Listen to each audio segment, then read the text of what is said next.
이게 어떤 방향으로 가고 이 사회가 지금 여러분들이 주역이 될 사회가 어떻게 바뀌는지 제가 우화를 하나 얘기하고 이제 본격적으로 시작했습니다. 옛날에 어느 마을에 4727이라고 하는 사람이 살고 있었어요. 그러니까 이놈이 4727하고 다니니까 옆에 있는 놈이 이 자식아 무슨 4727이야 28이지. 그래갖고 둘이서 붙었어. 근데 4727하는 놈도 고집이 엄청 센 놈이야. 그래갖고 둘이서 얘기하다 결론이 안 나니까 그걸 원님한테 갔어. 그 원님이 얘기를 쫙 들어보더니 너는 27이란 말이지. 네. 너는 28이란 말이지. 네. 27이라고 그러네 내보내고 28이라고 그러네 곤장 10대를 때려라. 이렇게 된 거야. 그러니까 28이라는 애가 아무리 쉬어봐도 이게 왜 28인데 왜 나를 곤장을 때리냐. 그러니까 곤장 다 맞고 이제 그걸 원님한테 대들은 거야. 그랬더니 원님이 뭐라 하냐면 이 자식아 할 일이 없어갖고 27이라고는 너무 싸우고 앉아있냐 이 자식아. 요새 제가 그런 심정에 27이라고 그런 사람하고 지금 계속 싸우다 보니까 아주 목이 다 쉬었는데 여러분의 세대는 28일 세대다. 저는 그렇게 생각하고 이러한 커다란 사회의 변화를 우선 먼저 한번 보겠습니다. 우리가 얘기하는 이런 사회의 커다란 변화는 이 변화의 속도가 빠르다 옛날부터 어떻다 그런 건 다 나와. 이 변화를 가장 잘 설명한 분 중에 한 분이 엘빈 토플러 박사예요. 엘빈 토플러 박사가 크게 사회의 변화를 물결로 얘기했죠. 물결로. 우리가 얘기하는 웨이브, 물결로 얘기했어요. 1980년 제3의 물결이라는 책을 쓰면서 엘빈 토플러 박사는 이제 일약 스타가 됐는데 이분은 이렇게 설명을 했습니다. 제1의 물결, 제2의 물결, 제3의 물결, 제4의 물결 이렇게 설명을 했죠. 제1의 물결은 뭐냐? 농업혁명이다. 농업. 인류가 농업을 발명한 거다. 이거 농업을 발명. 인류가 농업을 발명한 건 현재까지 나타난 기록은 10,000년 정도 됩니다. 터키 지역에서 씨앗을 뿌린 흔적이 나타나요. 잠깐 저 우주로 보면 요새 2012도 나왔습니다. 전체 우리가 우주의 나이를 137억 년 정도로 봅니다. 그 다음에 태양의 나이를 50억 년, 지구가 46억 년, 달이 40억 년 정도 됩니다.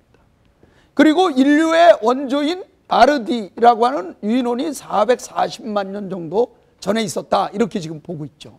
그 중에서 10,000년 됐으니까 뭐 정말 최근의 일이죠. 이 당시에 농업시대는 부의 원천이 뭐냐? 땅입니다. 토지. 땅입니다. 땅을 가진 사람이 그 파워예요, 이게. 그러니까 이 시대는 어때요? 땅을 확보하기 위한 뭐가 많았어요? 전쟁이 많았어요. 전쟁이 많았어요. 근데 이러한 농업을 중심으로 해서 국가가 발생하고 정착생활이 되고 인구가 증가한 이 농업화 시대가 이제 본격적으로 진행이 되다가 1710년 영국에서 공업혁명, 다시 말해서 산업혁명이 일어납니다. 1710년 면직물공업부터 시작이 되죠. 1770년에 증기기관이 발명이 되면서 이제 모든 생산물은 자동으로 엄청난 양의 생산이 생겨나게 됩니다. 1776년 아담 스미스가 국부론을 쓰면서 시장경제를 강조하게 되고 1830년 철도가 맨체스터 리버풀 사이에 부설됩니다. 1851년 런던에서 만국박람회가 제1회 만국박람회가 열리면서 약 11만 점의 새로운 상품이 선보이고 600만 명이 다녀갑니다. 1901년 빅토리아 여왕이 돌아가실 때까지 영국은 세계 산업의 표준이었어요. 이러한 영국이 산업혁명을 주도했는데 이러한 산업혁명을 주도를 가장 아시아에서 빨리 받아들인 나라는 일본입니다.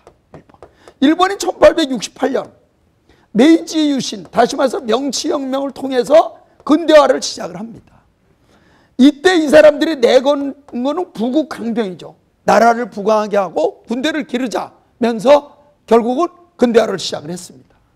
1894년 청일전쟁으로 대만을 지배하게 되고 1904년 러일전쟁을 이기고 1910년 유구한 역사를 자랑하는 한국을 한일 대한제국을 합병하기에 이르릅니다.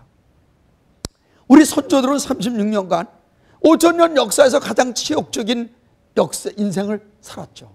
36년간 나의 말을 썼습니다. 수많은 문화재가 약탈되고 수많은 사람들이 간도와 하와이와 중국으로 나갔습니다. 저희 아버님도 어린 나이에 일본의 징용에 끌려갔다가 결국 나중에 폐암으로 돌아가셨어요. 왜 우리는 36년간 우리가 그렇게 쪽발이라고 얘기하고 우리가 한자도 가르쳐주고 우리가 다 했던 그 섬나라의 지배를 받았을까? 왜 받았을까? 왜 우리 선조들은 그렇게 어리석은 일을 했을까? 그 뒤에 해방이 되고 나서도 우리 강토를 찾지 못하고 그것도 반으로 나눠져 갖고 수백만 명이 죽는 6.25가 왜 일어났을까? 왜 일어났을까? 이것은 가장 간단한 예로 보면 1800년 정조대왕이 돌아가시고 나서 1910년 한일합방이 되는 이 110년의 역사, 이 110년의 조선의 역사는 사실 어떤 의미에서 볼 때는 암흑의 역사였어요. 근데 이 당시에 살았던 우리 선조들은 대외 세력, 외부의 변화를 완전히 차단하고 내부에서 권력투쟁과 양민 수탈에 몰두했습니다. 1800년 정조대왕이 돌아가신 뒤에 나타난 순조 11살, 그 뒤에 헌종 8살, 철종 19살, 고종 12살, 다 10대의 어린 왕을 놓고 어떻게 했어요? 많은 이런 귀족들, 소위 말하면 지배계급들 세도 정치가 일어나기 시작을 했습니다. 이때 일어난 난이 뭐예요? 홍경래 난, 진주밀난, 동학난이 이때 일어나기 시작했죠. 일본의 후쿠자 유키지 같은 사람들은 어떻게 돼요? 영국의 제도를 받아들이면서 일본은 끊임없는 근대화의 새로운 물결을 탔습니다.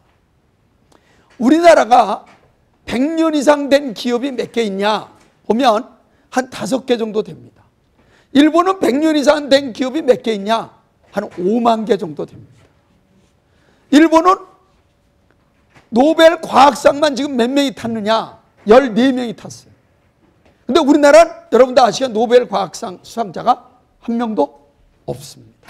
제가 볼 때 우리나라에서 노벨 과학상 수상자가 이 안에서 나오지 않을까, 제가 제 강의를 듣고 나서부터 분발해서 나오지 않을까 그렇게 기대를 한번 해봅니다.